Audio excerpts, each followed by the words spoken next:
A very good evening. Thank you very much for choosing GHOne TV. My name is Kweku Temeng. Great delight joining you this evening with the latest happenings throughout the country. Well, before we bring you the details, let's look at some of the top stories that we have for you tonight.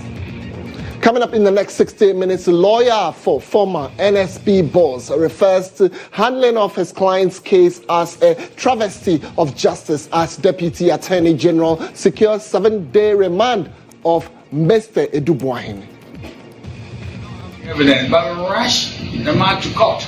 I come and plead to the court for more time.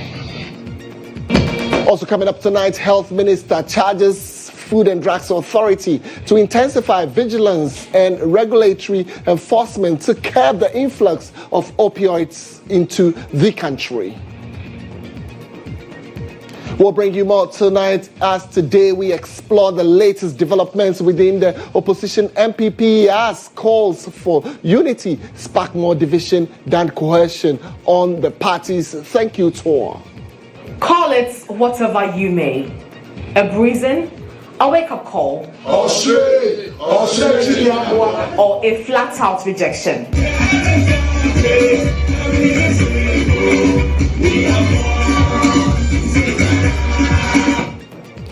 In business tonight, Communications Minister reveals interest of 3 external investors in acquiring stake of the wholly owned government telecommunications network, AT. We have these and other interesting stories making the 1 hour bulletin. Stay with us as we bring you all these stories and many more tonight.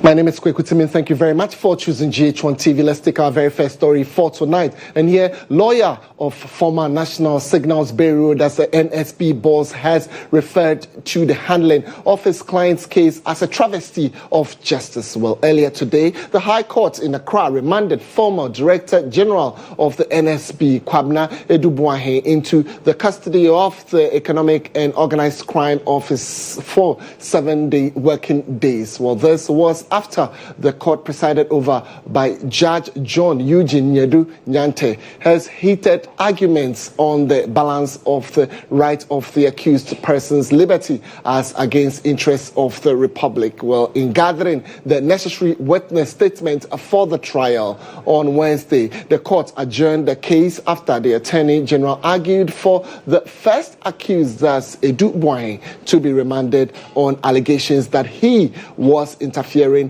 with potential witnesses. While our legal affairs correspondent, that's Mutella Enusa, is joining me right now for more updates on this particular story. Mutella, thank you very much for your time tonight. Let me find out from you. So the court didn't arrive at this decision simply. Tell us exactly what transpired in court today, Mutella. Well, Kweku, like you rightly mentioned, last Wednesday, the accused persons were arraigned, charged, and the case was adjourned to today. And the business for the day was for the court to hear extensive argument from the Attorney General, especially the argument that Kwabena Eduah has been interfering with witnesses. So from the word go, the court was clear the mode of how the hearing was going to be. And of course, it was going to be in private. It was going to be in camera. It will not be open to the public because of some security or some security issues. Rightly so, when the matter was called, lawyer for the accused person, Samuel Attah, and of course, the Deputy Attorney General who represented the Attorney General today, Dr. Justice Remanded, went in chamber together with the other state attorneys. And for nearly about 40 minutes when they got back, the decision was that, in fact, we were not privy to what has happened inside.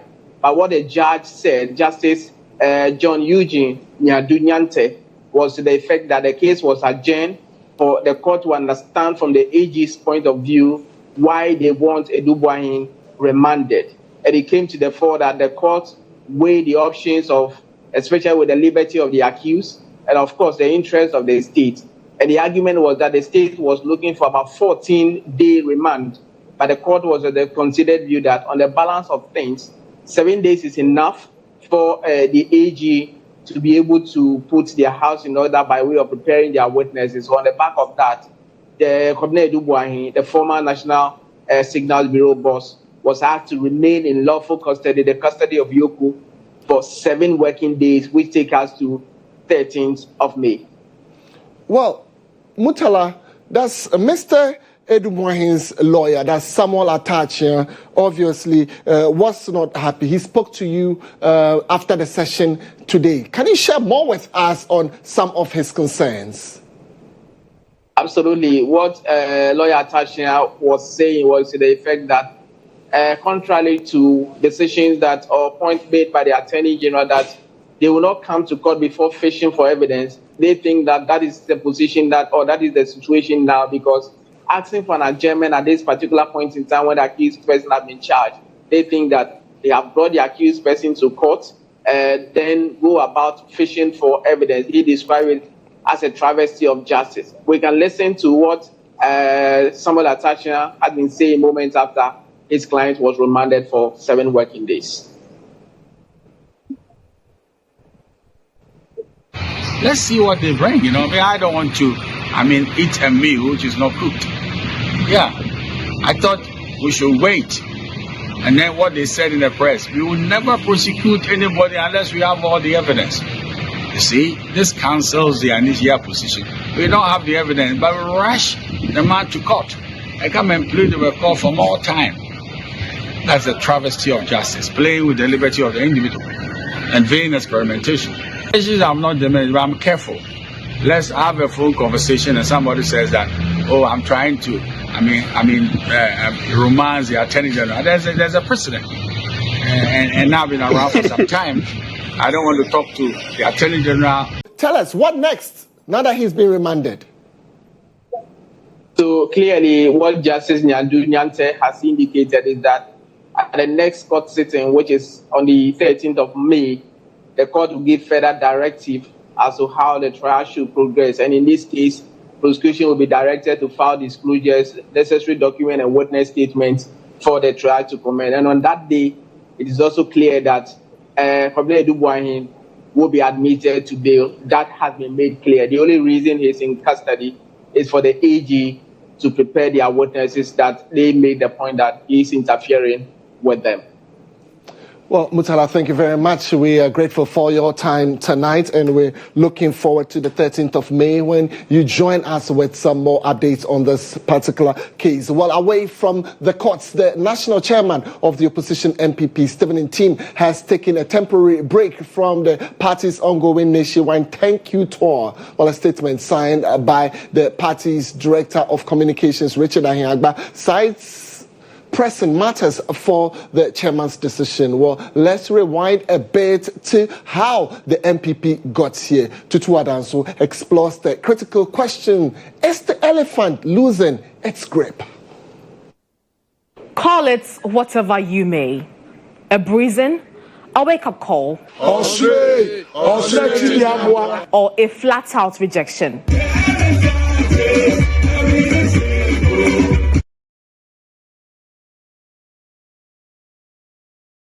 In the 2024 elections is not what the elephants hoped for. But the party has hit the road anyway, thanking supporters and preaching unity from Western region to Central in a tour expected to end by June 4. Unity, though, that word has sparked more division than cohesion on this tour. So it seems the tension started from day one. The party's flag bearer, Dr. Baumia, boldly listed the reasons he believed led to the party's loss. The big issues are: 1, cost of living, arrogance of power. Yasuedin party for country said, Yempe levy in Kabumno na eniho papa. And yes, sir, na Yankasa against each other. Na NDC radio TV. Unfiltered honesty, some say, but not everyone agrees. Dr. Paul Boahen, former government spokesperson, believes Bawumia's statement was a political sidestep. As vice president, he had a platform to voice dissent or influence policy, but chose not to, only to later claim opposition when it suited his political ambitions, he stated. But Richard Ahiagba, the party's communication director, simply disagrees. I don't think that Dr. Bawumia said anything in that presentation where I was in the room to have exonerate himself, not at all. Okay. So if he gets Batia and Kweku, who, supporters of Honorable Kennedy Japan, if you hear them say that, and you see them to be advancing their politics, which is fine. Still, the party's internal wounds began to surface and deepen. The Brekum stop of the tour became a stage for the old feud. Kennedy Ejapon versus Abronya DC. Rich dad versus poor dad. Nope, just politics. NPP style. This time, no, Omaya Mami Buafu. Namom, more being could do Obiatem. Who could do Obiatem we? Not so we are. What's a young quiet a unity? I mean, say unity, no. A Moana Mukreti. And yet a Kuya. Because some of them cannot even speak the way they speak. You got bomb fear could have offered it. If you were your podcast, I'm barren there too long. You see, your panokura, Momianka, I will not respect you. But may respond to anybody unless I can show down. And then came Boatie Jako, once a flag bearer hopeful, warning that the tour was doing more harm than good. And his words proved prophetic in Kumasi when the tour brought not only one more controversy, but a stabbing incident. I'm not somebody you can intimidate for me to stay out of the party. I'm still a party member. I'm calling for unity. And therefore, if I'm preaching for unity, I will not preach violence. I just want everybody, all supporters, to calm down. But I'll make sure justice is done. Amid swelling claims of factional violence, students of the Unity Hall at KNUST moved quickly to debunk media reports linking the stabbing to NPP internal clashes. We categorically state that this incident has no connection to any altercation between supporters of Dr. Mahmoud Bawumia and those of Kennedy Japan, a statement from Unity Hall clarified.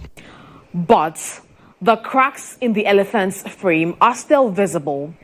Dr. Arthur Kennedy, another former flag bearer hopeful, has called for the tour to be suspended entirely.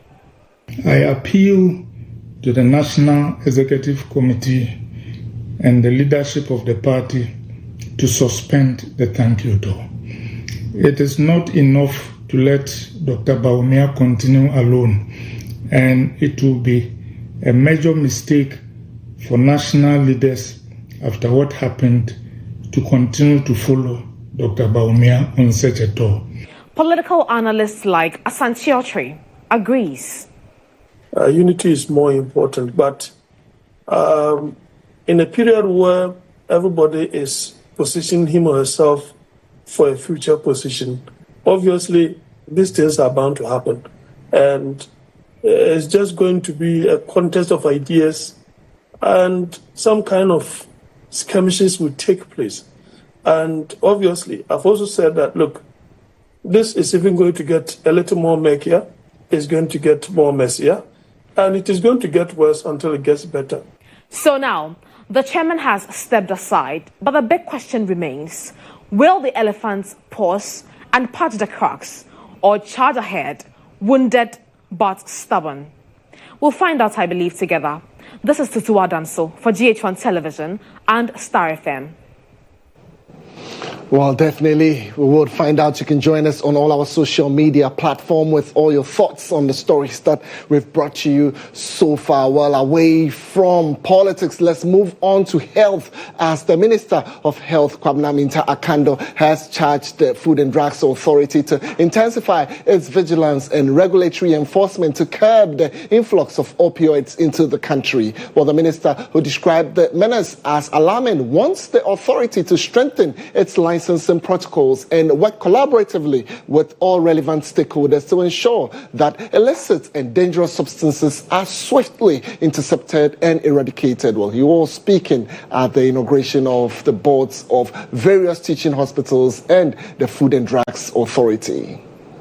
This crisis has laid bare serious vulnerabilities in our system of medicine regulation and surveillance. It is a stark indictment not only of our internal controls, but also of our ability to safeguard the health of our citizens. We cannot and will not allow this crisis to spiral further. I hereby charge the Food and Drugs Authority, whose board is being inaugurated today, to redouble its vigilance and intensify its regulatory and enforcement efforts. You must strengthen your surveillance systems, tighten your licensing protocols, and work collaboratively with all relevant stakeholders to ensure that illicit and dangerous substances are swiftly intercepted and eradicated.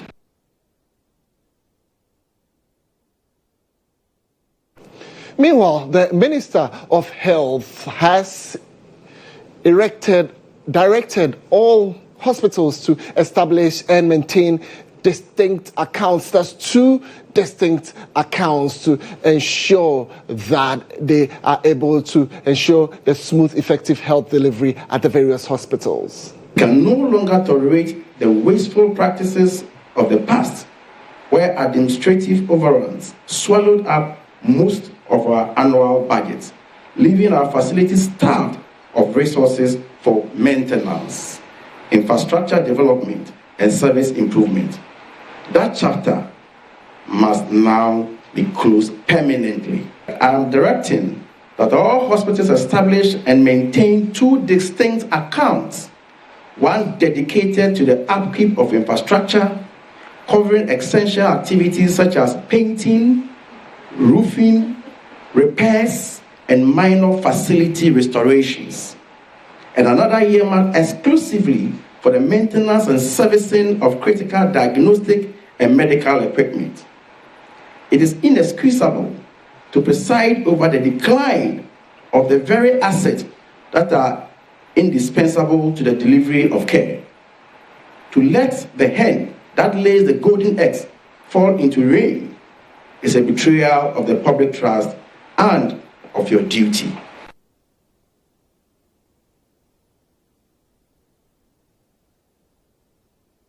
All right, so tonight, allow me to stay more on health, as the Sunyani Teaching Hospital has officially commenced its core healthcare and academic functions, while positioned to become a leading center for advanced medical care and medical education. The hospital is set to host a medical school affiliated to the University of Energy and Natural Resources by the last quarter of year 2025. That's more in the following report.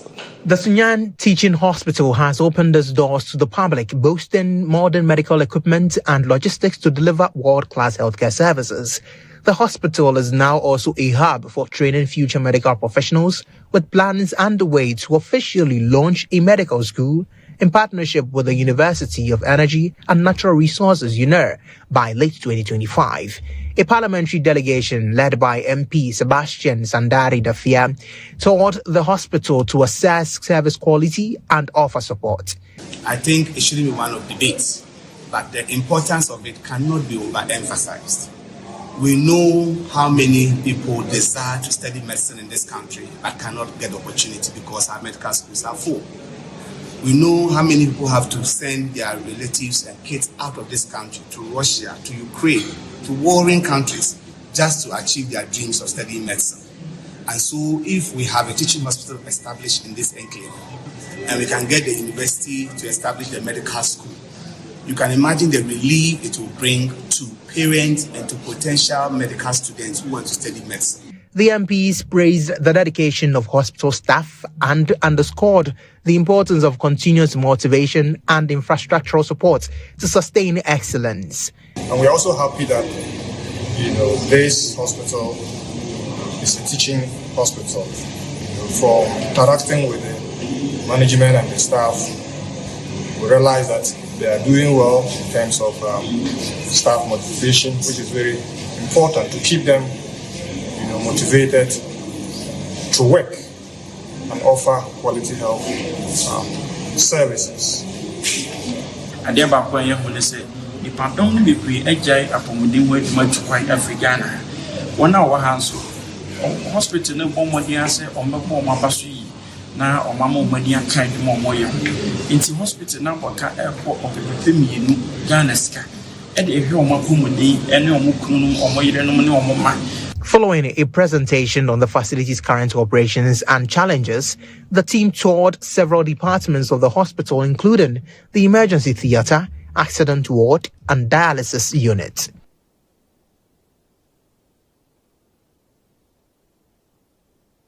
If you just joined us, this is News Tonight. We're taking a break at this point. We'll come back shortly with some more local stories. Do stay with us. We'll be back soon.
All right, so thank you very much for keeping faith with us. You're welcome back. We're bringing you some more local stories. We're switching to the labor front. The Northern Electricity Distribution Company, that's NEDCO, has moved swiftly to address recent power instability in the Bono region, particularly in Sunyani and surrounding areas. Well, the company's area manager, Engineer Eduah, has provided clarity on the cause of the outages and outlined critical interventions underway to restore a consistent power supply. Kwesi Magina has more.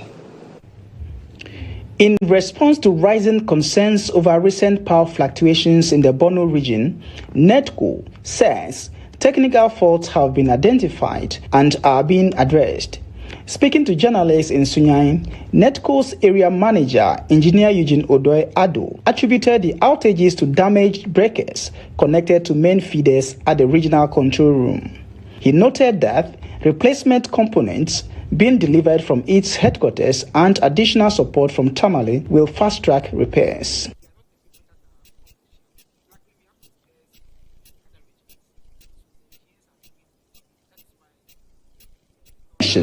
Engineer Eduah revealed that several businesses have been prosecuted and more cases are under investigation.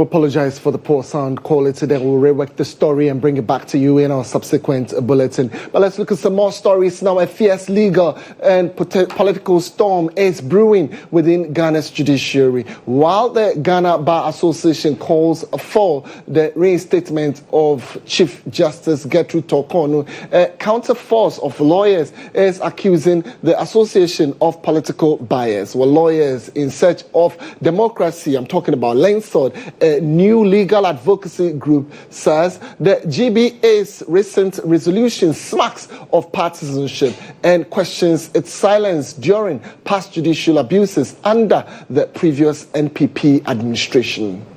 In the past 8 years of Nana Akufo-Addo's NPP regime, the regime's thugs had invaded a courtroom in Kumasi and frightened a pregnant judge who was shepherded out of the courtroom. A chairperson of the Electoral Commission was removed. An Auditor General was unconstitutionally removed from office. Public demonstrations were stifled by judicial processes and high-handedness of security agencies. 4 major traditional areas were denied of representation in Parliament for a full term.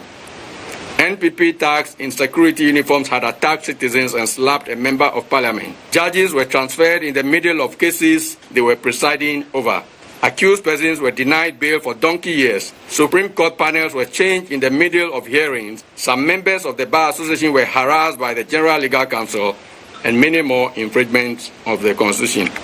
In all of this, the Ghana Bar Association was in deep slumber or was purposefully blind. It is shameful that the Bar Association has now only found its voice again when another NDC government is in place. If the Ghana Bar Association is interested in knowing exactly how many of its members feel, then we wish to inform the leadership of the association that many of us who are not affiliated to the MPP feel strongly that the association has allowed itself to be used as a tool to harass NDC regime and activists. The GBA wants to say the president should suspend the suspension of the suspended Chief Justice. That, we believe, will not happen. We are advising the president to consider it as one of the small noises that is being made by certain elements of GBA. Equally, we want to say that the GBA has directed the Chief Justice to withdraw his administrative duty. Another thing, we are reminding GBA that when Madam Torkornoo did it previously, GBA was quiet. Let me use this opportunity to say, in 2022, when we were at the bar conference in Ho, acting Chief Justice then, Justice Jones Doche, admonished the GBA to wake up and speak on national issues because they have been asleep for so long. What happened that all of a sudden GBA is up? And not up yet to wash their face, they are up already and talking. Well, away from legal matters, let's now talk trade as the Trades Union Congress, that's the TUC, I'm talking about Labour, is intensifying calls for the complete removal of Article 71 from the 1992 Constitution, describing it as a discriminatory provision that benefits only a privileged few. Well, the call came during the Bono region's May Day celebration in Sunyani, where workers also pushed for improved working conditions and pension reforms.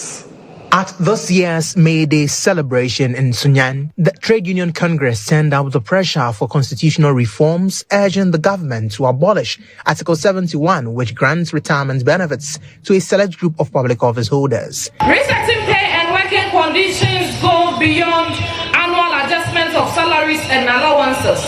It requires a deliberate, multi-stakeholder commitment to policy reform. Article 71 must be abolished and pay in the public sector was harmonized. That in the next 4 years, under your leadership, we will together install a broad-banded, integrated pay structure to accommodate all public sector job holders. The Bono Regional TUC Secretary Comfort Asoma described Ghana's current pension scheme as inequitable and broken, calling for a fairer system that serves all workers, not just a privileged few. After decades of working and contributing their quota to Ghana's development, some retirees are paid less than 500 cedis per month as pension. The same pension system pays others close to 200,000 Ghana cedis per month as pension. On his part, Bono Regional Minister Joseph Adey Akwabua reaffirmed President Mahama's commitment to creating decent jobs and ensuring better conditions of service for workers. The call to reset pay and workers' conditions is a critical one. As stakeholders, we must acknowledge and recognize that decent work is not a privilege. It is a fundamental human right. Accordingly, government acknowledges the genuine concerns raised by labor unions regarding wages, job security, and working conditions. And we remain committed to ensuring that every worker receives a fair share of the wealth they have helped to create. The celebration featured colorful displays, placards, and powerful messages from the labor force with inscriptions such as reset our pay, protect our water bodies, and improve conditions of service, signaling urgent demands from Ghana's workforce. In other stories tonight, the Ghana Publishing Company has revealed that its official publication will soon carry enhanced security features to prevent duplication and forgery. While speaking at the 60th anniversary celebration of the company, the acting managing director, Boahen, noted that the upgraded documents, especially the new gazettes, can now be delivered within 24 hours to enhance efficiency and public trust. There's more in the following report. Established in 1965, the Ghana Publishing Company has been at the forefront of providing trusted publishing services across the nation. To commemorate its 60th anniversary, the company is enhancing its official publications with cutting-edge security features to combat the circulation of fake copies. Delivering the keynote address, Acting Managing Director Boahen announced that the upgraded publications will now be produced and delivered within 24 hours. We have committed ourselves to ensure that if anybody needs a gazette done in 24 hours, there is a 24-hour service gazette delivery. There were concerns about the gazettes and pirating of the gazettes. We have spent tireless nights thinking about how to improve upon the security features of the gazette. This is a gazette that has features that will react to UV light such that when you apply it to it, if it is fake, you will see, and if it is authentic, the gazette itself will show you. Your new gazette have specialized security features on it that will make it almost impracticable for people to pirate it. So you, the Ghanaian public, are safe when you acquire a gazette. You are no longer having the situation where you will be delivered with a fake gazette. In her remarks, Member of Parliament for Korle-Klottey constituency, Zaneto Ajiman Rollins, urged staff of the company to uphold diligence and professionalism in their service delivery. When people see the work that you do, they don't see the people behind the work. And occasions like this are an opportunity to acknowledge the hard work, the diligence behind the papers that we see, behind the prints that we see.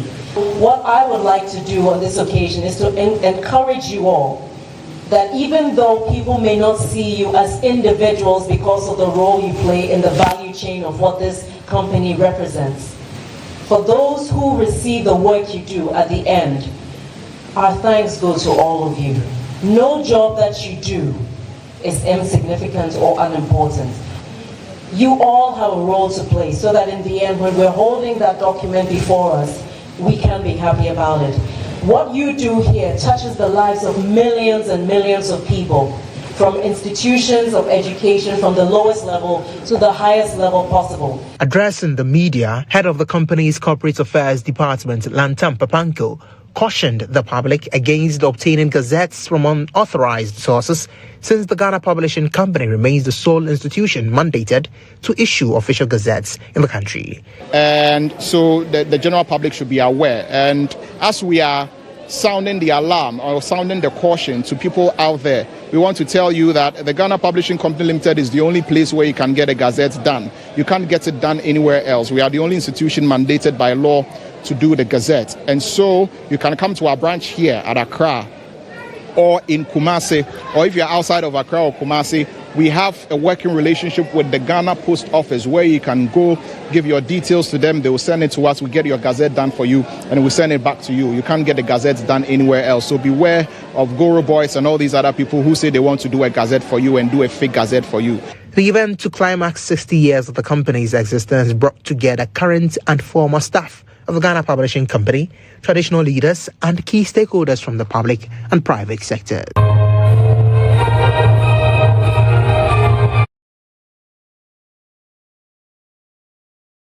It's set for us to bring you the latest happenings from our world of business.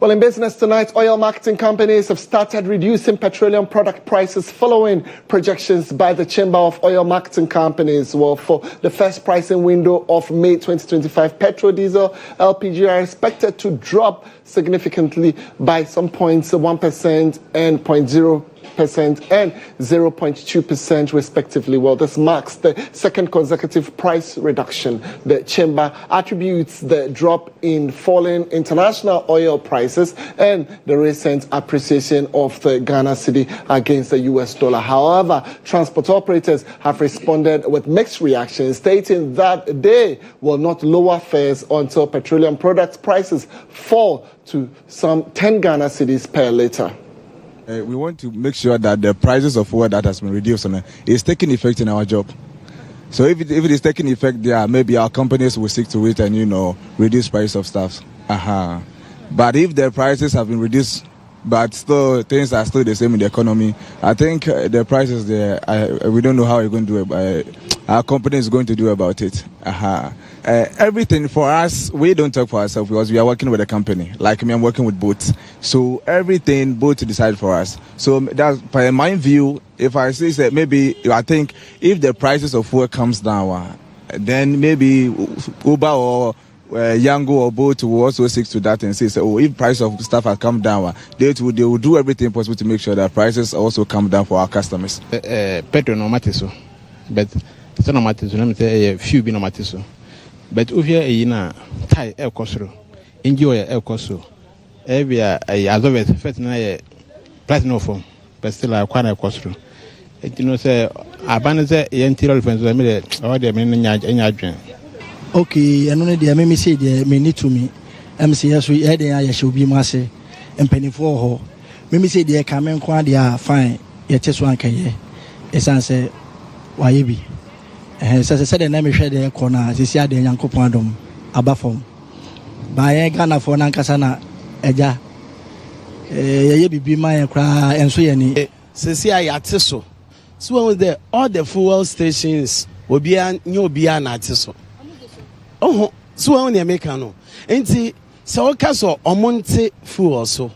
A bit me about so be increase. Into a more increase here, o expect to say, you bet too much trouble be an or ya day, Utiano. Enti yen yabotre, minimize Ghana be ye, a bejana ye me and Nina so. Enti see when is a near my coffee, you bimpo nebeka such na a day. Enti yan share out to August and Ubon's full a bedu 10 CDR. Well, bones Ubon complete a reduction. Most fair no or better swamamo.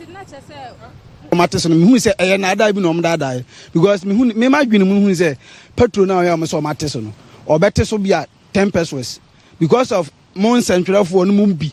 Yeah, na more than and Mumubia than and or they say politician Tino. A bass and I'm ombe the Danny at Petrus and so mon can't figure now amount na at free petrol. We'll do some more business stories and hear the Minister of Communications, Digital Technology and Innovations, I'm talking about Samuel Nete George, has announced that 3 external investors have expressed interest in acquiring stakes at AT Telecommunications Network, which is currently wholly owned by government. Well, according to him, government will unveil a comprehensive roadmap within the next 8 weeks. What the aim of transforming it from its present state of unprofitability? Well, the minister made these remarks during a working visit to the company, which is part of his week-long tour of technology-based companies. There's more in the following report. Attah is currently grappling with a substantial debt of approximately 1.5 billion Ghana cedis to various creditors. The government is working tirelessly to restructure this debt and inject vitality into the company. The Minister for Communications, Digital Technology and Innovations, Samuel Nati George, highlighted the government's efforts in addressing this issue, noting that some investors have already shown interest. You want to look at all the possible options that are on the table relative to investors. Like I said, I've received about 3 proposals already from external companies who want to have a stake in the business and invest some money. But we will learn from some of the previous mistakes of how investors came in, the promises that were made, and enforcement of those promises. We'll learn from them. The minister, who described Attah as a troubled company, assured that the jobs of over 500 staff members will be protected as government works towards rejuvenating the company. Well, we're not just giving the spectrum. The spectrum is being sold. And so you pay for the spectrum. When we offer you the spectrum, we give you 30 days to pay for it. I don't know if Attah is in its current shape and form is in a position to pay or buy spectrum. But again, we're doing spectrum rationalization as well to see the utility of what it is. I know that Attah has its spectrum needs and its spectrum desires, but again, like I said, the spectrum is national property. I don't want to be charged with causing financial loss to the state. The minister took the opportunity to encourage the management and staff of Attah to continue delivering their best effort, despite the numerous challenges the company is currently facing, as the government works assiduously to resolve the outstanding issues plaguing the company. Well, the Chief Executive Officer of the Ghana Cocoa Board, Dr. Randy Abe, has sounded the alarm on the organization's troubling financial state, revealing a staggering $31 billion debt owed by the road contractors. Well, during his working visit to cocoa growing communities in the Ahafo region, he criticized the awarding of contracts without proper financial due diligence and emphasized the urgent need for fiscal responsibility. Speaking during his visit to cocoa growing communities in the Ahafo region, Dr. Abe questioned where new contracts were being signed when Cocoa Board lacked the resources to pay existing ones. Cocoa Board, my name is contract for cocoa rows at Cocoa Board assigned 21 billion. Contractors are Omoyumojuma Modium certificate at war. As a Cocoa Board Etiomoka for Juma 4.4 billion. Intimacy Mesumim to me Massa because of Insembonti, Mokai, Monsieur Matimidum Craya, per contractor bra. My sign contract. Now, Mesu made a BR account because the CIG now is up for 4.4 billion. You need maybe go fast free. To tackle the crisis, a joint committee with the Ministry of Roads has been established to audit, prioritize, and streamline ongoing projects. Company you must say able to reduce it. Saturday number 6.6 billion. Near share quite be able to me a faso each year. Now for them penny for transit afibiano ahina Cocoa Board able to me a see home see the Weber roads Nadian roads any ever prioritizing near. Dr. Abe lauded the increasing involvement of women in cocoa farming and assured all farmers that cocoa prices would be reviewed upwards in the upcoming crop season. Yeah, Sikasem enye inti niaman bebre wo ho a o se anya botre near tutu niama. As yet to me, Emma, a cocoa no epejani hona niama improve some of these things no yabeshe niaye. Meanwhile, farmers in the region are calling for better producer prices, quality inputs, youth incentives, and fairer land compensation from mining firms. Only the elderly women have involved themselves with the cocoa farming. So I'm saying that the government should support us with inputs and then money. At least when we can get some petty loans to support what we are doing. Mohaya kakra asrofo no. Mokasa se ya muwie ya se mboya maye. No maja Jako.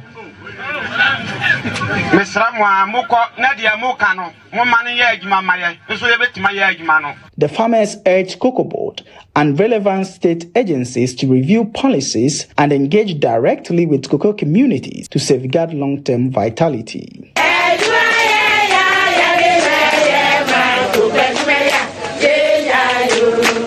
Well, the Ghana Standards Authority is asking Ghanaian businesses to adapt and implement management system certification schemes to provide assurance of consistently safe and quality goods. So speaking at the 2025 Annual General Meeting on Management System Certification, Director General of Ghana Standards Authority, Professor Alex Dodu, chronicled the organizational relevance of system certification to business growth and urged businesses to collaborate with the authority to create a culture of excellence.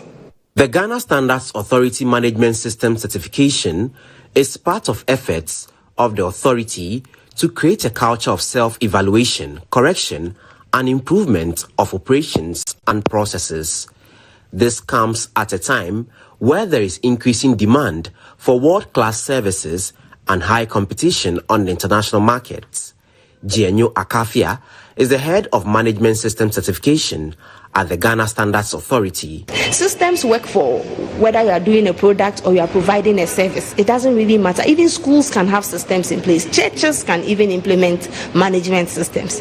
And it just gives the confidence that wherever they are in the world, they will be able to deliver quality as per what a customer or a client needs. So that is the advantage it brings to the layman. Speaking during the 2025 Annual General Meeting on Management System Certification, Director General of the Ghana Standards Authority, Professor Alex Dodu, during an interview with the media, spelled out the relevance of the Management System Certification and its competitive advantage for Ghanaian businesses. Small-scale industries of all types need a system that helps them do their work reproducibly, consistently, and in a standardized manner so that they get value for money from their efforts. As we move towards an era where we are running our economy 24 hours a day, where we are resetting to make more progress, it's important that all Ghanaian businesses, starting from the business of government, start by ensuring that we have systems for having staff on board. We call them onboarding.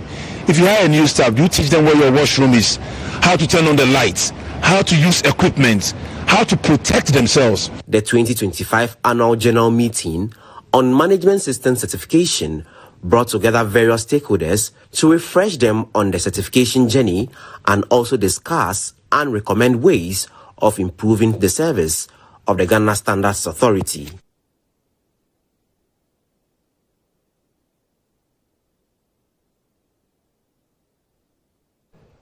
In other stories, government is set to unveil a comprehensive report next week detailing the progress made on President John Dramani Mahamed's 120-day social contract. Well, according to the Minister for Jobs, Labour and Employment, Rashid Pelpo, the president is on track to fulfill all commitments outlined in the contract before its expiration next week. Speaking at the launch of the Summit of Women in Sustainability Africa, I'm talking about WISA in Accra, Mr. Pelpo also pledged government's full support for the initiative, commending its alignment with the priorities of his ministry and other state institutions. Well, Zuleila Nuhu has more in this report. Let's listen to Zuleila.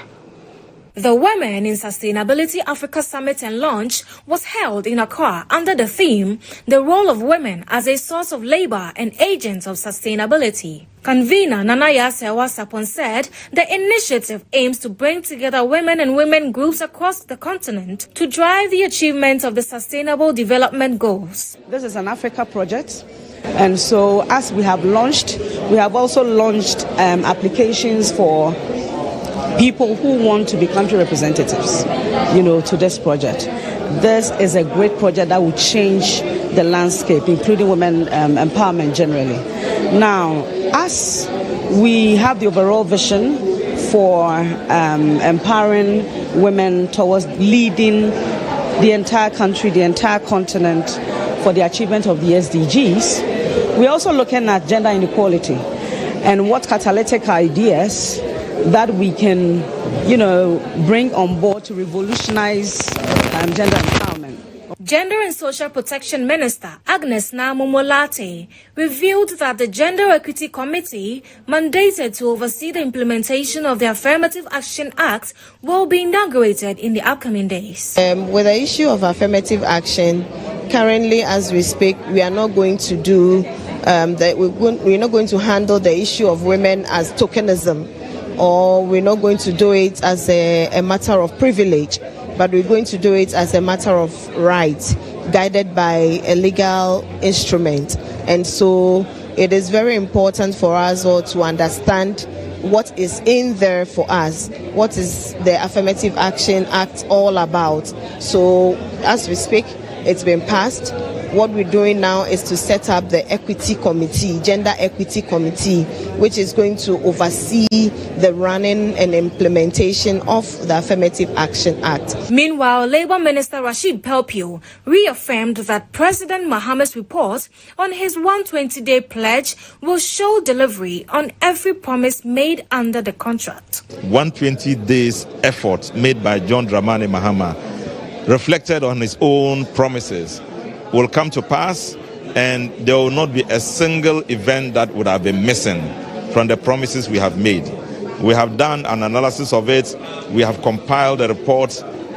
Next week, it will be broadcast, and all the promises we have been made will be pictured in the report we are giving.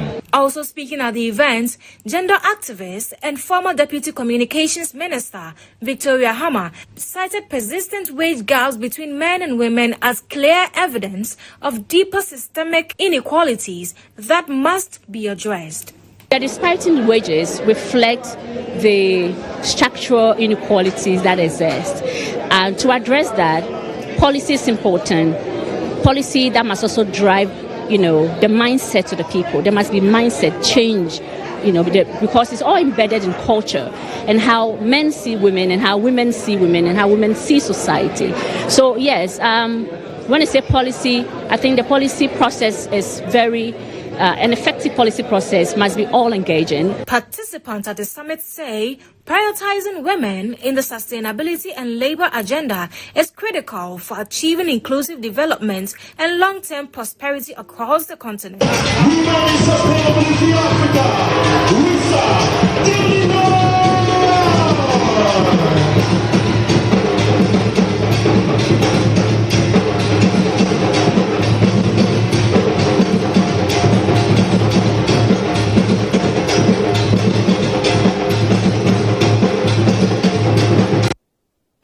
Well, let's take a break at this point. We'll come back shortly with more. Do stay with us. The program is News Tonight.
Time for us to bring you some sports updates. And here, the Ghana Premier League this weekend, the highly anticipated clash between Hearts of Oak and Ashanti Kotoko is set for Sunday.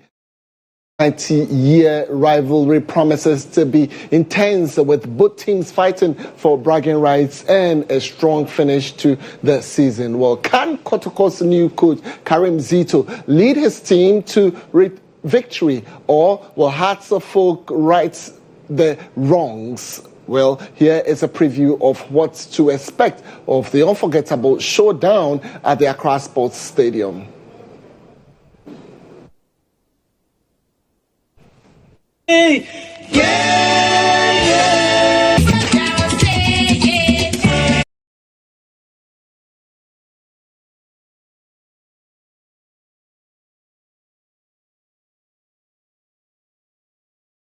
May 4th at the Accra Sports Stadium, the Super Clash will see a 90-year-old football rivalry continue with not just bragging rights on the line, but the esteemed Ghana Premier League title. Kotoko currently sits 4th on the league table with 50 points, and Hearts sits 6th with 45 points with 5 games to go. Kotoko's new head coach, Karim Zito, who has a good record against Accra Hearts of Oak coach Abubakar Ouattara, says his players knows that the title race is not yet over. When I approached them for the first time, I told them that it is not over until it's over, even though some have lost hope. But as a club, you play to win in competitions. So let's focus on them, play and win until the league ends. I will never lose hope.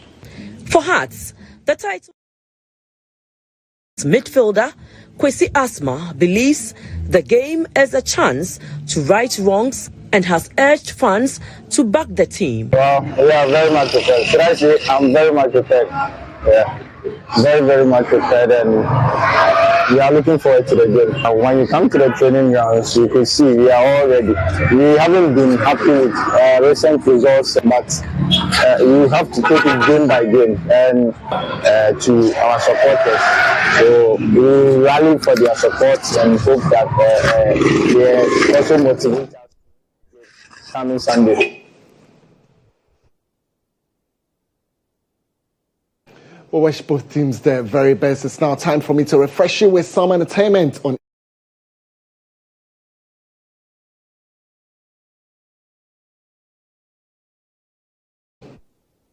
All right, so Ghana has launched a bold cultural and economic renaissance under the banner of the Black Star Experience. Well, the experience is a multifaceted national brand initiative projected to generate about $5 billion for the Ghanaian economy by the end of year 2027. Well, the Black Star Experience, which was officially unveiled Thursday evening at the Freedom and Justice Monument in Accra, is being championed by President John Dramani Mahama as part of a comprehensive national repositioning efforts to elevate Ghana as the continent's foremost destination for cultural heritage, creative arts, culinary tourism, and diasporal engagements.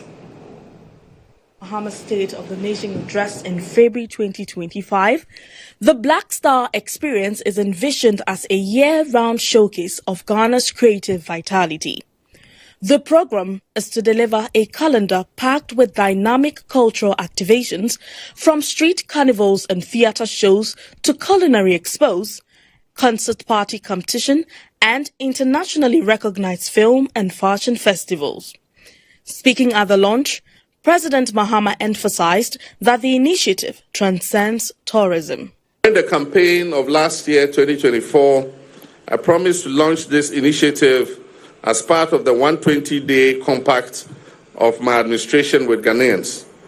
Today, I stand here to deliver on that promise. But ladies and gentlemen, we're just getting started.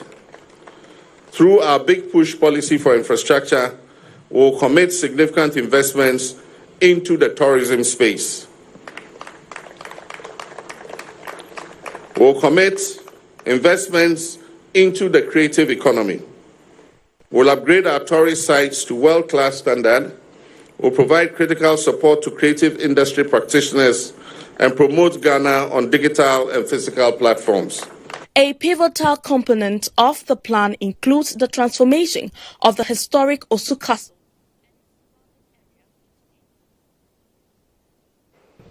All right, so that's about all we have for you for tonight's bulletin. My name is Kweku.